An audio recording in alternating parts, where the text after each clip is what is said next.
حضرت ابراہیم کو جب بکریوں میں ان کی مصروفیت کو فرشتوں نے دیکھا، عرض کی باری تعالیٰ یہ کیسا خلیل بنایا ہے جو ہر وقت بکریوں کی مصروفیت میں رہتا ہے۔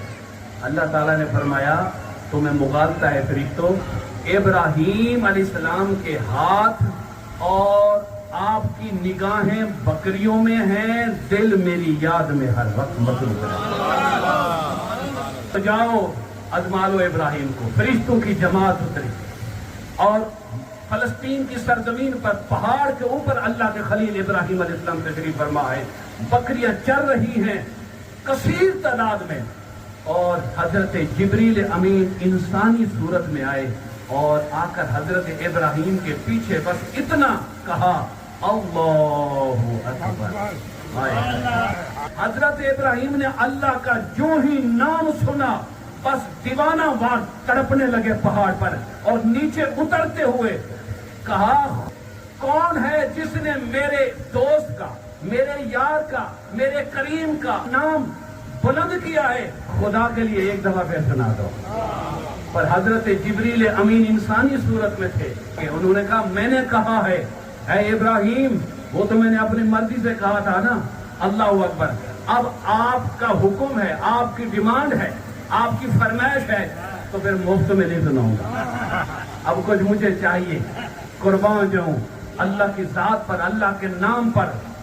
حضرت ابراہیم نے کہا یہ جتنا مال مویشی ہے یہ سارے کا سارا اپنی ملکیت میں لے لے، صرف ایک مرتبہ اللہ اکبر سنا، صرف ایک مرتبہ میرے رب کا نام مجھے سنا دے۔ حضرت جبریل نے سارے مال مویشی اپنی ملکیت میں لے لیے، اور اس کے بعد جانے لگے، پھر پیچھے سے حضرت جبریل کو پکڑا اور کہا کہ اے اللہ کے بندے ایک مرتبہ پھر جاتے جاتے اسی کا نام سنا دے۔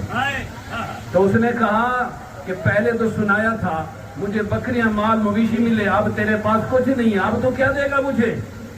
حضرت ابراہیم نے کہا اس مال مویشیوں کے لیے چرواہے کی تو ضرورت ہوگی نا ہمیں، ہائے ہائے ہائے، اس مال مویشیوں کے لیے چرواہے کی بھی تو تجھے ضرورت ہوگی نا، مجھے غلام بنا لے ان بکریوں کے لیے، بطور چرواہا مجھے خرید لے، پر ایک مرتبہ مجھے اللہ اکبر سنا۔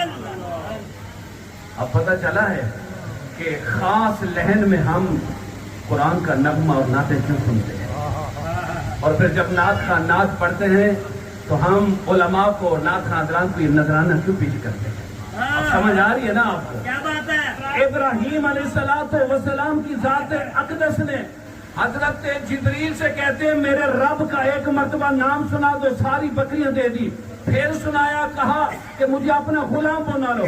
حضرت جبریل نے اللہ کا نام سنایا، حضرت ابراہیم علیہ السلام خدا کی قسم روتے ہوئے بے ہوش ہو گئے۔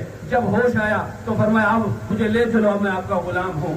جبریل پکار اٹھے اے اللہ کے خلیل تمہیں یہ بکریاں مبارک ہوں، اے اللہ کے خلیل یہ مال مویشی تمہیں مبارک ہوں، اے اللہ کے خلیل یہ آزادی زندگی تمہیں مبارک ہو، نہ ہم بھوکے نہ رب بھوکا، نہ ہمیں ان بکریوں کی مال مویشیوں کی ضرورت ہے۔ اے اللہ کے خلیل ہم اللہ کی بارگاہ میں بطور اعتراض سائل بن کر سوال کر دیا تھا، رب کریم نے کہا جا کے آزما لو۔ جبریل نے کہا اے اللہ واقعی تو نے اس کو جو خلیل بنایا ہے یہ تیرا فیصلہ حق کا تھا، سبحان اللہ، سبحان اللہ، یہی واقعی تیرا خلیل بننے کے لائق تھا۔